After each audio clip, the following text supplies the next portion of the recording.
জনাব শামীম ওসমান, আপনাকে আমাদের অনুষ্ঠানে স্বাগত জানাই। বাংলাদেশের রাজনীতিতে শেখ হাসিনা গত 15 বছর যে দুঃশাসন, যে অপকর্ম চালিয়েছেন, তাকে শক্তিশালী করতে, তার পাশে থাকতে আপনার একটা সক্রিয় অবস্থান ছিল। আপনার কাছ থেকে একটু আমরা এটা শুনতে চাই। ভারতে পলাতক আছেন মাননীয় প্রধানমন্ত্রী শেখ হাসিনা, এবং আমি বিষয়টাকে আগের থেকে আজ করছিলাম যে এরকম কিছু একটা ঘটনা ঘটতে পারে। আমি এই কথা দিয়ে এটা প্রমাণ করতে চাই না যে ওনারা করেছেন দেখে আমাকে করতে হবে, এটা আমি বলতে চাই না। আমাকে দলের থেকে জানানো হয়, সরকার প্রধান থেকে প্রধানমন্ত্রী জানান যে আমার উপরে হামলা হবে। ইট ইজ ট্রু যে আমাকে দেশ ছেড়ে যেতে হয়েছে, এবং আমি যে দেশ ছেড়ে গেছি সেটা জাতির পিতার কন্যা মাননীয় প্রধানমন্ত্রীর একবার না কয়েকবারের নির্দেশের পরিপ্রেক্ষিতে। আমি আমাদের সজীবদের জয় একটা ফেসবুকে, এই যে আমেরিকা গত 2 দিন আগে একটা স্ট্যাটাস দিয়েছেন, 3-4 দিন আগে, অধ্যাপক ইউনূস শান্তির জন্য নোবেল পুরস্কার দেওয়া হয়, যাদেরকে আমরা শ্রদ্ধা করি এবং সারা জীবন করবো। ট্রু যে এরা অনেক ভালো কাজ করেছে, এবং আমি নিজেও চাই যে ভোটের অধিকার হোক। আমি কোনো ধরনের হত্যাকাণ্ডকে আমি সমর্থন করি না, এবং করা উচিত, তাহলে আমি মানুষ হিসেবেই গণ্য হব না। আমরা কি শুধু নেগেটিভ কথা বলবো, পজিটিভ কথা বলবো না? 800 কোটি মানুষও যদি চায় একজন মৃত মানুষকে জাগিয়ে তুলবে, তা তো জাগিয়ে তুলতে পারবে না, তাই না? তো একজন মানুষকে আমি গুম করে দিব, খুন করে দিব, এই বিষয়টাকে আমি একজন মানুষ হিসাবে, আমি যদি মৃত্যু হয়ে যায় আমার, আমি কোনোদিন এটাকে সাপোর্ট করব না। এবং অতীতে কে কি করেছে সেই জন্য আমাকে একই পথে চলতে হবে, আমি সেটাকেও মনে করি না। এদের দ্বারা অনেক সব শ্রেণী পেশার মানুষের মধ্যে ভালো খারাপ আছে, আমরা কি এই কথা বলতে পারি না? ইয়েস, আমি বলছি না যে Awami League is a only perfect party in the whole world কিংবা ইন বাংলাদেশ। আপনি আমার মনের কষ্ট বুঝবেন। আমার 20 জন লোক মারা গেছে, আমার এই পা পঙ্গু হয়ে গেছে, আমি চেয়ারে বসে নামাজ পড়তে হয়, আমার বাঁ পাটা উড়ে গেছিল, ঠিক আছে?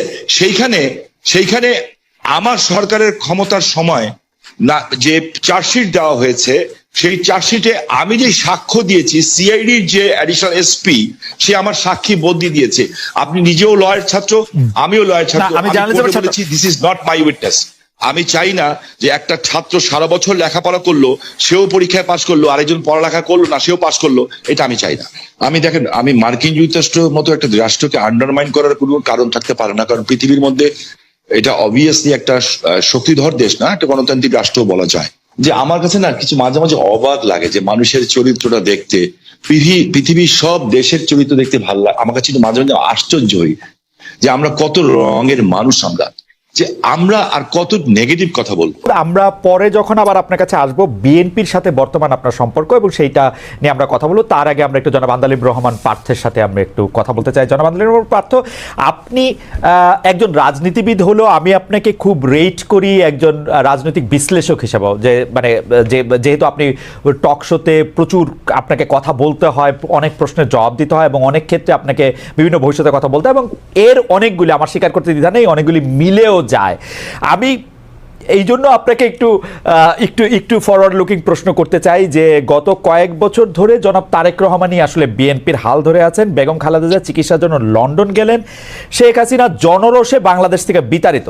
রাজনীতির এই পরিবর্তনটা আপনি আসলে কিভাবে দেখছেন? নতুন নেতৃত্বে নতুন রাজনীতির সূচনা কি হতে চলেছে? বিশেষ করে 90-এর পর যদি আমরা আওয়ামী লীগ ও বিএনপির শাসনকাল যদি বিশ্লেষণ করি, সরকারে বা ক্ষমতায় এলে মানে এটা একটা, এই প্রশ্ন বারবার হচ্ছে যে তারা যে গণতান্ত্রিক থাকবেন, কর্তৃত্ববাদী হবেন না, সেরকম কি মনে হচ্ছে? মানে এই নেতৃত্বে যারা আছেন, এটা তো অবশ্যই ঠিক, জনাব তারেক রহমানই আসলে 20-22 বছর ধরে অন্ততপক্ষে দলের ডেপুটির হালটি ধরে আছেন, কিন্তু মানে এই নেতৃত্বের ক্ষেত্রে কি কোনো পরিবর্তন আসছে? ব্যক্তি মানুষ না, আদর্শের, দৃষ্টিভঙ্গির, আপনি কিভাবে দেখছেন? একটু আপনাকে ধন্যবাদ খালেদ, আপনি তো অনেক ওয়াইড একটা প্রশ্ন করেছেন আমাকে। আমি একটু ব্যাকগ্রাউন্ডে যাব। দেখুন, আপনি সমষ্টিগতভাবে যদি বাংলাদেশের রাজনীতির অবস্থা দেখেন, গত 17 বছরে যে একটা ভীতির সংস্কার, ভীতির একটা সংস্কৃতি আমাদের রাজনীতিতে ছিল, যার কারণে 17 বছর কিংবা 20 বছরে ভালো মানুষগুলি রাজনীতি থেকে দূরে সরে যায়। এই কারণে অফকোর্স একটা ভ্যাকুয়াম সৃষ্টি হয় রাজনীতিতে, কারণ 17 বছর আপনি জানেন যে কোনো রাজনীতি করতে গেলেই একটা গুম খুনের একটা ধারণা ছিল, বা মানুষ রাজনীতিবিদদের উপরে কেন জানি এমন, মানে কেন জানি বলবো না, মানুষের যথেষ্ট রিজন ছিল রাজনীতিবিদদের থেকে দূরে সরে যাওয়া। এবং বলে না যে জোকাররা যখন পার্লামেন্টে যায়, তখন জোকাররা মেম্বার অফ পার্লামেন্ট হয় না, পার্লামেন্টটা সার্কাস হয়ে যায়। গত 3টা বছর তিনটা টার্ম অনেকটা এরকমই একটা অবস্থান ছিল। তো এ কারণে আর তারেক রহমান সাহেবকে নিয়ে আপনি যে কথাটা বললেন, উনি গত 10, 12, 15 বছরে যেভাবে বিএনপিকে বিদেশে বসে যেভাবে নেতৃত্ব দিয়েছেন এবং নিচ থেকে ওপর পর্যন্ত, সত্যি কথা বলতে উনি আওয়ামী লীগের মাথা খারাপ করে দিয়েছেন। যে বাইরে থেকে সাংগঠনিকভাবে উনার যেই নেতৃত্ব ছিল, ন্যাচুরালি বিএনপি ভাঙতে পারেনি, বিএনপি পথচ্যুত হয়নি বা অন্যদিকে যায়নি। তো সেই ক্ষেত্রে দলের মধ্যে এবং আমি মনে করি সারা বাংলাদেশে ওনার একটা আলাদা গ্রহণযোগ্যতা আসছে। এখন বিএনপি সামনের দিকে যদি ক্ষমতায় আসে, তাহলে বিএনপি কি করবে সেটা নির্ভর করে সত্যি কথা বলতে বিএনপির সমষ্টিগতভাবে বিএনপির মানসিকতার উপরে। বিকজ আপনার ডেমোক্রেসি তো অ্যাকচুয়ালি ইজ আ মাইন্ডসেট। আপনি আপনার বিরুদ্ধের কথাকে সুযোগ দিলে ডেমোক্রেসি থাকবে, আর সুযোগ যদি আপনি না দেন তাহলে ডেমোক্রেসি থাকবে না। তো এটা সম্পূর্ণরূপে একটা মাইন্ডসেটের ব্যাপার। এখন বিএনপি যদি ওনার কর্মকাণ্ডে বা বিএনপির কর্মকাণ্ডে যদি সেই রিসিপিয়েন্ট বা ওই রিসিভিং এন্ডে থাকতে পারে বা ওই মানসিকতা থাকতে পারে, এবং এই 17 বছর এত কিছু দেখার পরে যে আপনার রাষ্ট্র পরিচালনায় ব্যর্থতা বা পতন, বা যেটা পতন বলবো না, আওয়ামী লীগের তো, যেটা আমি আপনাকে আনঅফিসিয়ালিও বলেছি যে আওয়ামী লীগ এমন একটা রাজনৈতিক দল যার বাংলাদেশে শুধু রাজনৈতিক পতন হয় না, এই সামাজিক পতনও হয়েছে। যে এই ধরনের সামাজিক পতন আগে হয়নি। বিকজ আওয়ামী লীগের অবস্থানটা, আওয়ামী লীগের অ্যাট্রসিটিটা, আওয়ামী লীগের দুর্নীতি বা সবকিছু একটা হাউস ওয়াইফের কাছে, একটা সাধারণ শিশুর কাছেও চলে গিয়েছিল, এবং এই লাস্টে যে গণহত্যাগুলি। তো আমি সেটাই বলবো যে এখন তো আর নির্দিষ্ট শত্রু লাগবে না আমাদের পতনের জন্য। আমরা যদি আওয়ামী লীগ থেকে শিক্ষা না নেই, আমরা যদি ডেমোক্রেসি প্র্যাকটিস না করি, তাহলে অদৃশ্য শত্রু আমাদেরকে সেটা করে দিতে পারে। তো আমার মনে হয় ভবিষ্যৎ তো আর আমি বলতে পারবো না, এটা এর উপর নির্ভর করে। আর আজকে পর্যন্ত আমি আমার জায়গা থেকে বিএনপির সাথে যতখানি কথা বলেছি, যতখানি রাজনীতি করছি, আমি যথেষ্ট অ্যাকোমোডেটিভ। এবং আপনি যদি ইদানিংও দেখেন বিএনপির 31 দফা থেকে আরম্ভ করে অন্য সবকিছু, বিএনপি আমাদের সবার সাথেই কথা বলছে, সবার কাছ থেকে ড্রাফট নিচ্ছে, সবার কাছ থেকে উপদেশ নিচ্ছে, তারপর ওনারা এটা বাস্তবে আসছে। তো আমি যথেষ্ট অ্যাকোমোডেটিভ নেচার বিএনপির দেখতে পাচ্ছি। সো ইনশাল্লাহ আমি প্রোগ্রেসিভ থিঙ্কিং, আমি মনে করি আর খারাপ কি হবে, ইনশাল্লাহ ভালোই হবে। এখনকার গুম খুন নিয়ে আপনি আসলে কি বলবেন? যে সরকারের জায়গা থেকে এটি বারবার অস্বীকার করা হচ্ছে, কিন্তু এটি একটি বাস্তবতা। এই বাস্তবতাকে শামীম ওসমান কিভাবে দেখে, আমাদের যদি খুব সংক্ষেপে একটু বলতেন। আমি আপনাকে একটা জিনিস স্পেসিফিক্যালি বলতে চাই খুব পরিষ্কার ভাবে। আমি একজন হিউম্যান বিং হিসাবে আমি কোনো ধরনের হত্যাকাণ্ডকে আমি সমর্থন করি না, এবং করা উচিত তাহলে আমি মানুষ হিসেবেই গণ্য হব না। আমরা কোনো খারাপ জিনিসকে আমরা আশা করি না। আমার যে বক্তব্যটা হচ্ছে, আমি কোনো কিছু গোপন করে কথা বলতে শিখি নেই, কারণ আমি সাদাকে সাদা বলার, কালাকে কালো বলার। বাট আমার তার আগে আপনার মাধ্যমে, খালেদ ভাই, আমি কালকে বাঁচবো না জানি না, আপনি একটা ভালো জায়গায় আছেন, জার্মানি একটা ডয়েচ টেলিভিশনের সাথে আছেন। আমি আপনার কাছে অ্যাপিল করছি, রিকোয়েস্ট করছি, যদি অ্যাম্বাসাডারদের সাথে কথা বলতে পারি, কিংবা বিদেশে যেয়ে যদি বড় বড় মন্ত্রী মিনিস্টারের সাথে কথা বলতে পারি, আমি কিছু অভিযোগ দিব।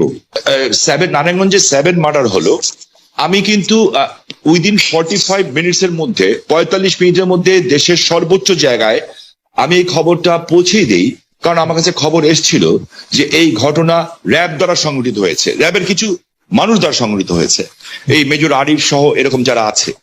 বিকজ তারা ডিস্ট্র্যাক্ট হয়ে গেছিল, যেহেতু আমি এলাকার মানুষ, আমাকে সবকিছু খবর রাখতে হয়, এবং আমি স্বরাষ্ট্রমন্ত্রী মহোদয়কেও জানিয়েছিলাম বিষয়টা, যে something is going on. But এত বড় দুর্ঘটনা হবে এটা আমি বুঝতে পারিনি। কিন্তু দেখেন, যখন এই ঘটনা ঘটলো, আমি কিন্তু আমার ভয়েস রেজ করেছি, এবং এই জন্য আমার জীবনের শঙ্কা ছিল। জনাব শামীম ওসমান, আপনার নিশ্চয়ই মনে আছে একরামুল বলে চট্টগ্রামের একজন কাউন্সিলর, তার মেয়ে যখন বলছিল বাবা তুমি কান্না করছো যে, এবং তারপরে যখন তাকে গুলি করে হত্যা শব্দ আমরা শুনলাম, সেই সময়ের মধ্যে কিন্তু আমরা অনেকেই বলছিলাম যে এইখানেই এটি শেষ হওয়া উচিত, কিন্তু এটি আসলে শেষ হয় নাই। জনাব শামীম ওসমান। জি, আমি আপনার সাথে 100% একমত। একজন মানুষকে আমি গুম করে দিব, খুন করে দিব, এই বিষয়টাকে আমি একজন মানুষ হিসাবে, আমি যদি মৃত্যু হয়ে যায় আমার, আমি কোনোদিন এটাকে সাপোর্ট করবো না।